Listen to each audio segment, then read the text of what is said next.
नमस्कार, आपका स्वागत है हमारे खास कार्यक्रम हरियाणा डायरी में। इस कार्यक्रम का एक ही उद्देश्य है कि आप तक हरियाणा के हर उस विकास की जानकारी पहुंचाई जाए जो मुख्यमंत्री मनोहर लाल के नेतृत्व में लगातार किया जा रहा है। तो बने रहिए हमारे साथ और देखते रहिए हमारा खास कार्यक्रम हरियाणा डायरी।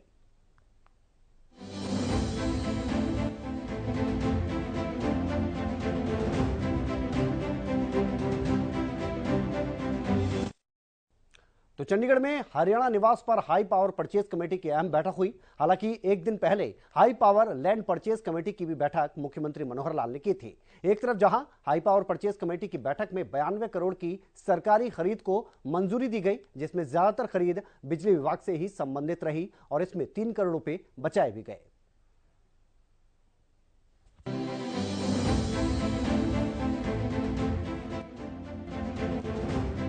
चंडीगढ़ में मुख्यमंत्री मनोहर लाल की अध्यक्षता में हाई पावर परचेज कमेटी की बैठक हुई। हरियाणा निवास पर हुई यह बैठक कई मायनों में अहम रही। मुख्यमंत्री मनोहर लाल ने हाई पावर परचेज कमेटी की बैठक की अध्यक्षता की। एचपीपीसी की बैठक में 7 एजेंडे चर्चा के लिए रखे गए। 7 में से 5 पर सहमति बनी और खरीद को मंजूरी दी गई। एचपीपीसी की बैठक में 92 करोड़ रुपए की खरीद को मंजूरी दी गई। ज्यादातर खरीद बिजली विभाग से संबंधित रही। वहीं एचपीपीसी में चर्चा के चलते 3 करोड़ रुपए का राजस्व सरकार को भी बचा। हरियाणा का एक अलग टेंडर था, तो तीनों जगह अलग अलग बैंडविड्थ 10 मेगाबाइट्स का, 20 megabytes, 50 megabytes, 100 megabytes, 500 megabytes, 1000 megabytes, तो ऐसे अलग अलग प्रकार की कैटेगरीज थी और कई उसमें वेंडर्स थे। और इसी प्रकार से सभी जो 5 टेंडर्स हैं उसमें 92 करोड़ रुपए की परचेज एक बार की गई है, जिसमें कुछ रेट कॉन्ट्रैक्ट भी है, परचेज भी है, और जो नेगोशिएशन के माध्यम से लगभग 3 करोड़ रुपए की बचत आज हुई है, ऐसा कह सकता हूँ। वहीं मुख्यमंत्री मनोहर लाल ने ई भूमि पोर्टल पर भी अपनी प्रतिक्रिया दी। मुख्यमंत्री ने कहा कि जो किसान अपनी जमीन सरकार की परियोजना के लिए देना चाहता है वो इसके ऊपर आवेदन करते हैं। किसान की सहमति से ही सरकार जमीन खरीदती है। ई भूमि पोर्टल पर कलेक्ट्रेट रेट से 20% ज्यादा जमीन का रेट है, तो मंत्रियों की सब कमेटी इसके ऊपर फैसला करती है। इससे पहले मुख्यमंत्री मनोहर लाल की अध्यक्षता में शुक्रवार को चंडीगढ़ में high power land purchase committee की बैठक भी हुई थी।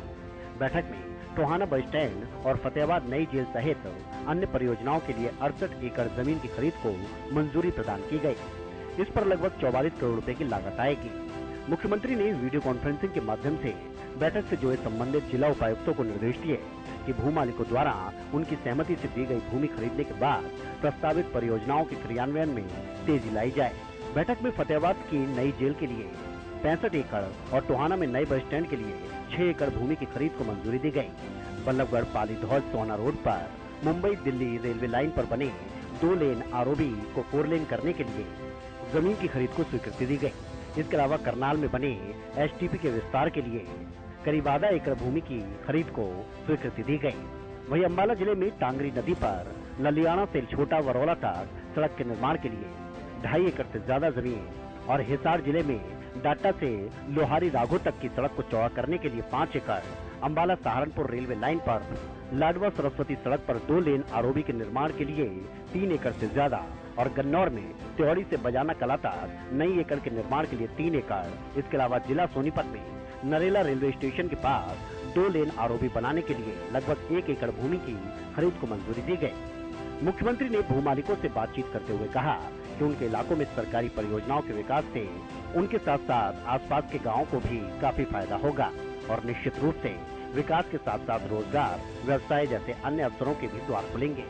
कि उसमें हम लोग क्या करते हैं कि जो हमारी आवश्यकता होती है उसको हम पोर्टल पर डालते हैं, अथवा कभी कोई किसान भी अपनी ज़मीन को बेचना चाहता तो वो भी पोर्टल पर डाल सकता है। अगर बड़ा प्रोजेक्ट है उसके अंदर एग्रीगेटर्स जो हैं वो अपना काम करते हैं और एग्रीगेट करके उनकी अपनी कमीशन उनको मेरे पर डालते हैं। बाद में अगर तो कलेक्ट्रेट के ऊपर ज़मीन मिल जाती है, डिप्टी कमिश्नर अपने लेवल पर डिपार्टमेंट जो है उसकी ज़मीन खरीद लेता है। अगर रेट्स कलेक्ट्रेट से हाई होते हैं तो उसमें up to 20% chief secretary level पर मीटिंग होती है, मोर देन 20% अगर कहीं रेट आता है तो वो एक मिनिस्ट्रियल लेवल का जो ग्रुप बना हुआ है उस ग्रुप में वो सारे विषय आते हैं और तब उससे नेगोशिएट करके डिप्टी कमिश्नर उन सब लोगों को बुलाकर रखते हैं और हम भी वीडियो कॉन्फ्रेंस उनसे बात करते हैं और एक नेगोशिएटेड रेट के ऊपर ज़मीन खरीदी जाती है। क्योंकि अब ये जो लैंड एक्विजिशन का जो एक्ट बना है उसमें बहुत ही कई प्रकार की कठिनाइयाँ उसमें आती थी, लेकिन ये प्रयोग सफल हुआ है। 1000 एकड़ से ऊपर अभी पिछले दिनों में हम खरीद चुके हैं। उसमें जैसे कल भी 2 जेल्स का जो प्रेमिसेस बनने हैं, नई जेल्स बननी है, जैसे फतेहाबाद में और दादरी में, चरखी दादरी में, तो ऐसे दोनों जेल्स की वो जमीन वो भी खरीदी है। और भी कई प्रोजेक्ट्स हैं, जिस कहीं फ्लाईओवर है, कहीं अंडरपास है, कहीं सड़क का काम है, कहीं एक बस स्टैंड की जमीन थी वो कल खरीदी है, कहीं विद्यालय के लिए खरीदनी होती है। तो ऐसा जब प्रचारित करते हैं तो उसमें से जो लोग उस एरिया के होते हैं वो अपने आप उसके अंदर उस ई भूमि में अपनी जमीन का रेट और एरिया वो सब पहले से डिप्टी कमिश्नर के लेवल के ऊपर फ्री फ्रॉम ऑल इनकम्बरेंसेस वो जमीन है तो उसका जो सर्टिफिकेट वो लोड किया जाता है, तो वो जमीन खरीदी जाती है। वहीं गणतंत्र दिवस पर 75 जगहों पर कार्यक्रम को लेकर मुख्यमंत्री मनोहर लाल ने कहा कि राष्ट्रीय उत्सव के तौर पर हम गणतंत्र दिवस और स्वतंत्रता दिवस को मनाते हैं। सीएम ने कहा कि पहले 22 जिलों में ये कार्यक्रम आयोजित किए जाते थे।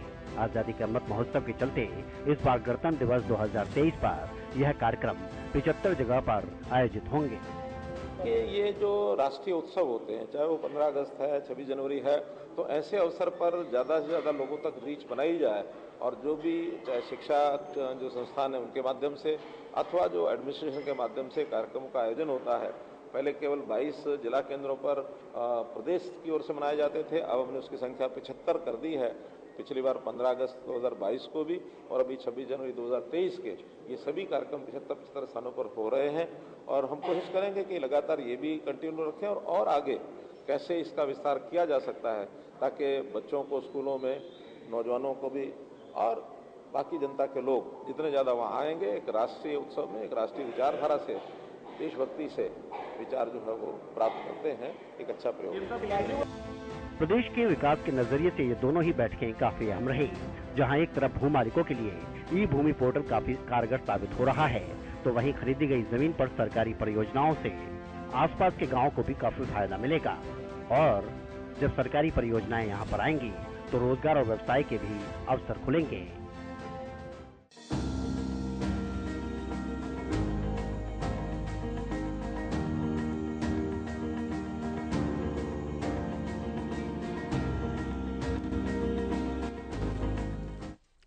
और लंबे समय से एससी आयोग के गठन की मांग को आज हरियाणा के मुख्यमंत्री मनोहर लाल ने पूरा कर दिया।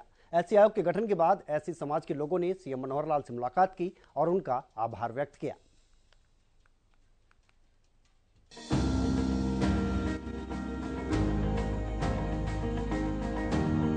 हरियाणा की मनोहर सरकार हर तबके का ध्यान रखती है और उनसे जुड़ी समस्याओं का समाधान भी करती रहती है। लंबे समय से उठ रही एससी आयोग के गठन की मांग को मुख्यमंत्री मनोहर लाल ने आखिरकार पूरा कर दिया। चंडीगढ़ में एससी समाज के लोगों ने सीएम मनोहर लाल से मुलाकात की और आयोग का गठन करने पर सीएम मनोहर लाल का आभार जताया। प्रदेश भर से एससी समाज के लोगों का प्रतिनिधिमंडल सीएम से मिलने पहुंचा और आयोग गठन करने पर मुख्यमंत्री मनोहर लाल का धन्यवाद किया।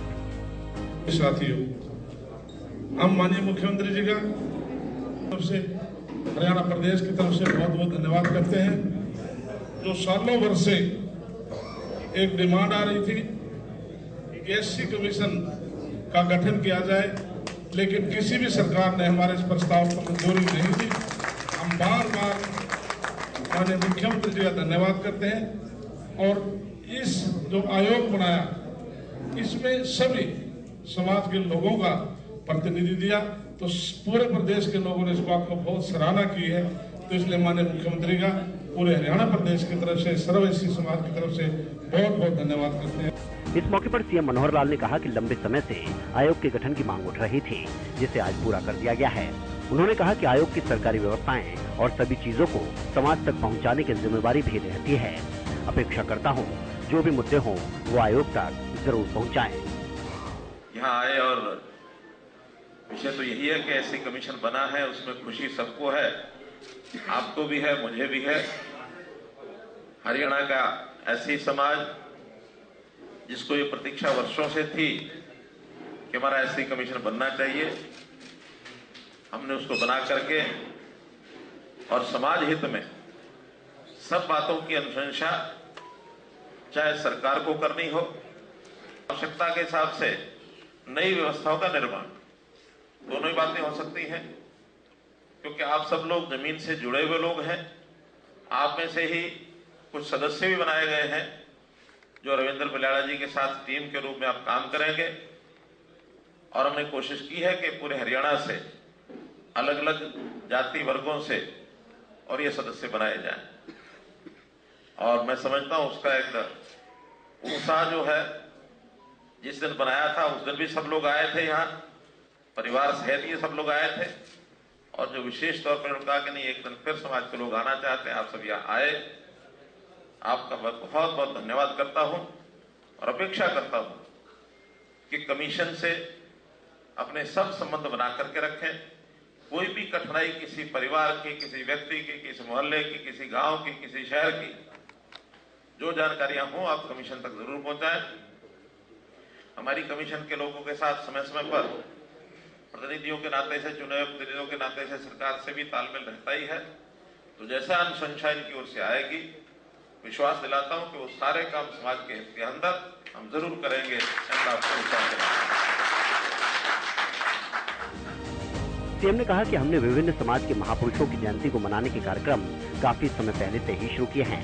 खासकर एससी समाज और बैकवर्ड समाज के जितने भी महापुरुष हैं, उनकी जयंतियों को मनाया जा रहा है। सीएम ने कहा कि सिख गुरुओं की भी जयंती और कार्यक्रम मनाए जा रहे हैं।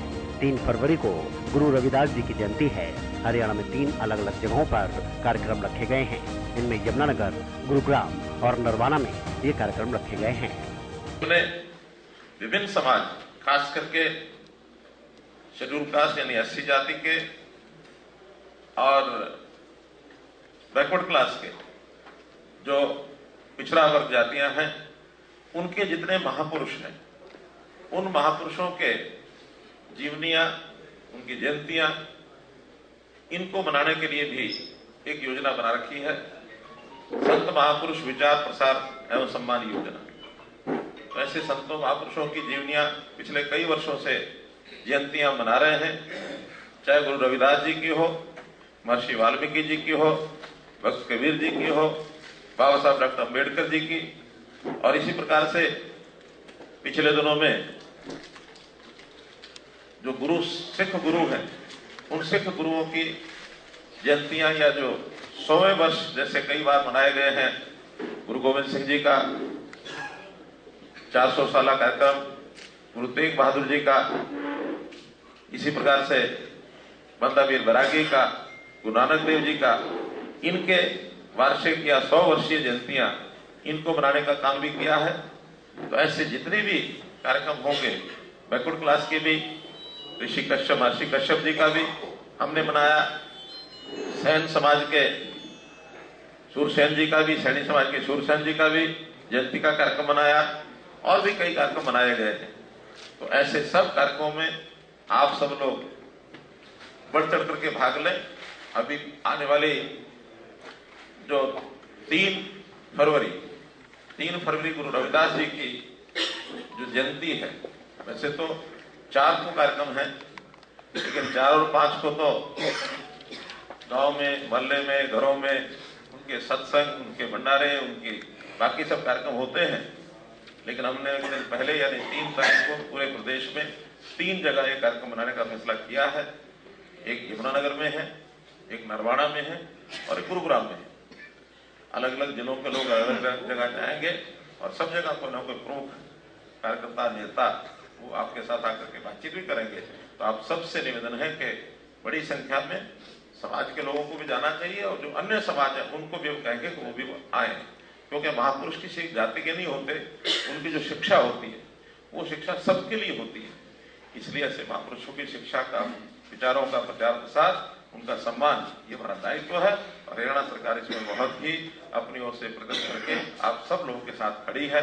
बहुत बहुत धन्यवाद। सीएम मनोहर लाल ने लंबे समय से उठ रही मांग को आज पूरा कर दिया और एससी आयोग का गठन कर दिया। लगातार हरियाणा की मनोहर सरकार व्यापक कदम उठा रही है, जिससे हर समाज के हर वर्ग का उत्थान हो रहा है।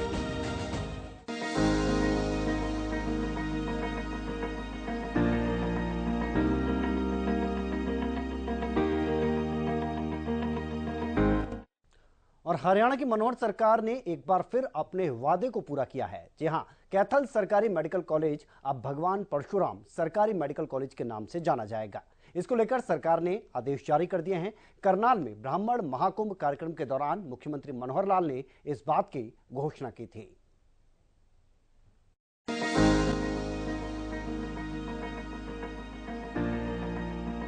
हरियाणा की मनोहर सरकार जनता से किए गए वादे को पूरा करने के लिए प्रतिबद्ध है। हम ऐसा इसलिए कह रहे हैं क्योंकि मनोहर सरकार ने एक बार फिर से अपने वादे को पूरा किया है। जी हां, कैथल का सरकारी मेडिकल कॉलेज का नाम भगवान परशुराम के नाम पर रख दिया गया है। कैथल का सरकारी मेडिकल कॉलेज अब भगवान परशुराम सरकारी मेडिकल कॉलेज के नाम से जाना जाएगा। हरियाणा सरकार की ओर से आदेश जारी कर दिए गए हैं। करनाल में भगवान परशुराम महाकुंभ में सीएम मनोहर लाल ने इस बात की घोषणा की थी। भगवान परशुराम की जयंती के अवसर पर इस बात की घोषणा की गई थी। घोषणा के दौरान उन्होंने ये कहा था कि भगवान परशुराम परम विद्वान होने के साथ ब्रह्म ज्ञानी भी थे। उन्होंने हमेशा अन्याय के खिलाफ हथियार उठाया। वो आदर्शवादी और सिद्धांतवादी भी थे। उन्हें हम श्रद्धापूर्वक नमन करते हैं। मेडिकल कॉलेज की नींव ये रखी जा चुकी है, लेकिन नाम नहीं रखा था। हमने तय किया है कि कैथल मेडिकल कॉलेज का नाम भगवान परशुराम मेडिकल कॉलेज रहेगा। ये भी जानकारी आपको देनी है। मेरा खुला चैलेंज है, आप समस्या के लेके आओ। मनोहर लाल का नाम समाधान है, हर चीज का समाधान हमारे पास हम करेंगे। तो एक बड़ी घोषणा मैं ये कर रहा हूं कि भगवान परशुराम जी का जन्मदिन अक्षय तृतीया ये गजटेड हॉलीडे होगी और ये इस साल से लागू हो जाएगी। पैरावर की जमीन, मैं 2019 में गॉड ब्राह्मण कॉलेज में गया था और उस समय ये सारा विषय समझ में आया। उससे पहले हमको भी बताया नहीं किसी ने, और इस समस्या को हल करने के लिए मैंने हाँ भी की थी। तो 51 लाख रुपए उसमें दे के भी आया था मैं। वो जमीन पैरावर की गॉड ब्राह्मण कॉलेज को मिलेगी, ये तय है। 2009 से ये जमीन लीज पर ली गई थी, 2042 में खत्म होनी थी। अब चूंकि 13 साल उसमें बीत गया, कुछ हुआ नहीं, कि अब 2022 से नए सिरे से और 33 साल के लिए 2055 तक इस लीज को रिन्यू किया जाएगा। और कोई पैसा जो आपका पिछला है उसमें जो रेट है आपका लीज का, वो तो जैसा जैसा उसका नियम है वैसा बनेगा, लेकिन कोई उसी प्रकार के जो फाइन लगा है, ब्याज लगा है, पेनल्टी लगी है, वो सारा उसमें माफ कर देंगे। अपना वादा पूरा करने के बाद सीएम मनोहर लाल ने ट्वीट कर इस बात की जानकारी दी। ट्वीट कर उन्होंने लिखा कि करनाल में भगवान परशुराम महाकुंभ के दौरान जो घोषणा की थी, आज उसे हमने पूरा कर दिया। उस घोषणा को अंतिम रूप देते हुए कैथल मेडिकल कॉलेज का नाम भगवान परशुराम गवर्नमेंट मेडिकल कॉलेज करने के निर्देश जारी किए गए। करनाल में ब्राह्मण महाकुंभ के दौरान सीएम मनोहर लाल ने कई घोषणाएं की थी। कार्यक्रम में सीएम मनोहर लाल ने ब्राह्मण समाज के उत्थान के लिए कई ऐलान किए थे। रोहतक विश्वविद्यालय का नाम दादा लक्ष्मीचंद के नाम पर रखने की घोषणा की गई थी। महर्षि दयानंद यूनिवर्सिटी में आचार्य चाणक्य के नाम से चेयर स्थापित करने की घोषणा और फव्वारा चौक का नाम भाई मतीदास सतीदास छिब्बर के नाम पर रखने की भी घोषणा की गई थी। खालसा पंथ की नींव रखते समय और उसमें स्थापना में पहले जो 2 शहादत दी गई थी, भाई मतीदास जी, भाई सतीदास जी, ये ब्राह्मण थे। गुरु तेग बहादुर जी के साथ इन्होंने शहादत दी थी। और आज करनाल वासियों की एक मांग भी मेरे पास आई थी कि क्या भाई मतीदास सतीदास जी के नाम से कोई एक चौक का नाम रखा जा सकता है। फुआरा चौक का नाम आज से भाई मतीदास सतीदास छिब्बर चौक ये रखा जाएगा। तो मैं ये घोषणा और करता हूं कि महर्षि दयानंद यूनिवर्सिटी, उसमें आचार्य चाणक्य के नाम से एक चेयर स्थापित की जाएगी, ताकि उनका जो है पूरे मान सम्मान के साथ उनके किए हुए कामों के ऊपर ध्यान हो और आचार्य चाणक्य के बारे में पूरी खोजबीन करके और समाज को हम दिशा दे सकें। पुजारी पुरोहित के कल्याण बोर्ड की मैं घोषणा करता हूं, ताकि इन सबको उचित मानधन मिले। तो एक कुशलता के आधार पर इनका मिनिमम वेजेस, न्यूनतम आय, इसको फिक्स किया जाएगा, ताकि इससे नीचे किसी पंडित पुजारी या जो पुरोहित का काम करने वाले लोग हैं उससे नीचे पैसा न मिले। सीएम मनोहर लाल ने कार्यक्रम के दौरान ब्राह्मण समाज के हित में भी कई फैसले लेते हुए कार्यक्रम में ब्राह्मण समाज से वादा किया था। उन्होंने भगवान परशुराम की जयंती के दिन को लेकर कहा कि अक्षय तृतीया के दिन उनका जन्म हुआ था। तो इस दिन सरकारी छुट्टी भी रहेगी। साथ ही उन्होंने पहरावर की जमीन अगौड़ ब्राह्मण संस्था को 33 साल की लीज पर देने के साथ बकाया ब्याज और जुर्माना माफ करने की घोषणा भी की। हरियाणा के विकास और उत्थान के लिए मनोहर सरकार हर पहलू पर ध्यान दे रही है और इसके तहत काम भी कर रही है। जनता से किए गए हर वादे को मनोहर सरकार पूरा कर रही है।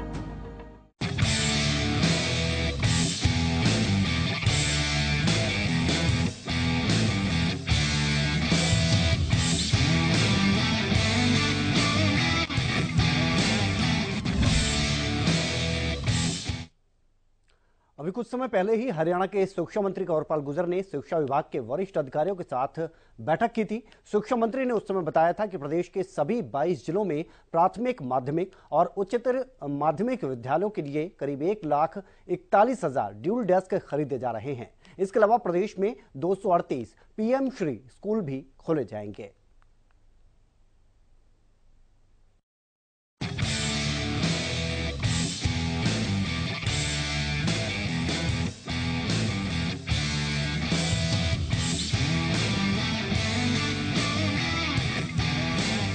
हरियाणा की मनोहर सरकार के नेतृत्व में पिछले 8 सालों में हरियाणा के हर क्षेत्र में विकास तेजी से हुआ। जहां हरियाणा सरकार नई शिक्षा पॉलिसी को प्रदेश में 2025 तक लागू करने के लक्ष्य के साथ काम कर रही है, तो वहीं शिक्षा के स्तर को बेहतर करने के लिए सरकार की तरफ से नित नए कदम उठाए जा रहे हैं। इसी कड़ी में शिक्षा मंत्री कंवरपाल गुर्जर ने शिक्षा विभाग के वरिष्ठ अधिकारियों के साथ बैठक की।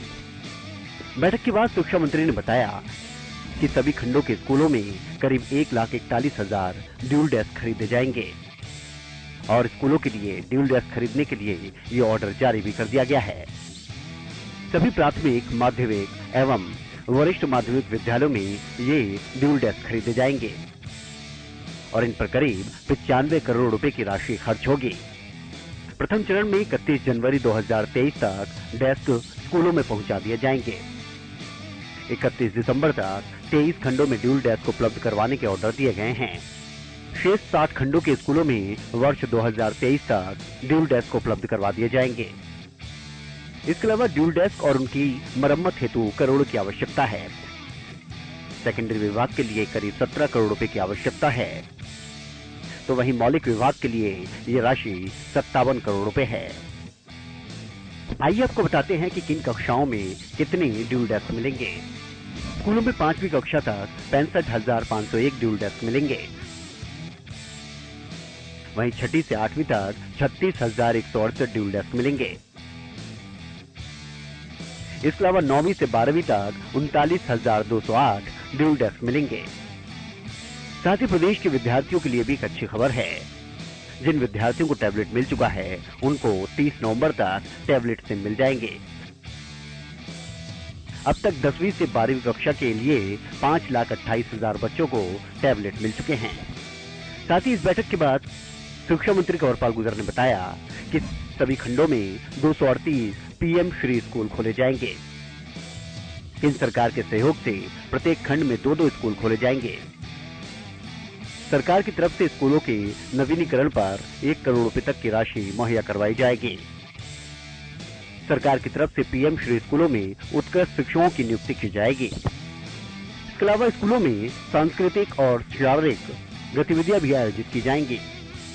केंद्र ने स्कूलों के चयन के लिए विशेष मानदंड निर्धारित किए हैं। इन मानदंडों को पूरा करने वाले स्कूलों के चयन का काम शुरू हो चुका है। इन स्कूलों में राज्य के अन्य स्कूलों के मुकाबले बेहतर पढ़ाई होगी। शिक्षा के साथ साथ सांस्कृतिक और शारीरिक विकास पर भी खास ध्यान रहेगा। जाहिर सी बात है कि इस स्कूल में जब केंद्र सरकार और पीएम का नाम जुड़ा है, तो ये अन्य स्कूलों से बेहतर ही होंगे। कंवरपाल गुर्जर ने कहा कि सरकार 138 मॉडल संस्कृति स्कूल स्थापित कर रही है और इन स्कूलों के लिए योग्य शिक्षकों की नियुक्ति की गई है। उन्होंने कहा कि स्कूलों में कार्यरत अधिकांश अतिथि शिक्षकों को उनके गृह जनपदों में पदस्थापित कर दिया गया है। साथ ही कक्षा 1 से 8वीं तक के विद्यार्थियों को जल्द ही किताबें भी उपलब्ध करवाई जाएंगी। कुल मिलाकर मनोहर सरकार का खास फोकस शिक्षा को और ज्यादा बेहतर करने पर लगा हुआ है। हालांकि पिछले 8 सालों में हरियाणा में शिक्षा का स्तर एक अलग ही स्तर पर पहुंचा है, जिसकी चौतरफा तारीफ की जा रही है। तो मुख्यमंत्री मनोहर लाल के कुशल नेतृत्व में हरियाणा प्रदेश लगातार विकास की ओर अग्रसर है। ऐसे में हरियाणा का हर वर्ग सरकार के कार्यों से काफी संतुष्ट नजर आ रहा है, क्योंकि हरियाणा सरकार का एक ही मकसद है कि प्रदेश के अंतिम व्यक्ति का भी विकास किया जा सके। फिलहाल हमारे खास कार्यक्रम हरियाणा डायरी में आज के लिए इतना ही। कल फिर मिलेंगे। आप देखते रहिए हरियाणा न्यूज।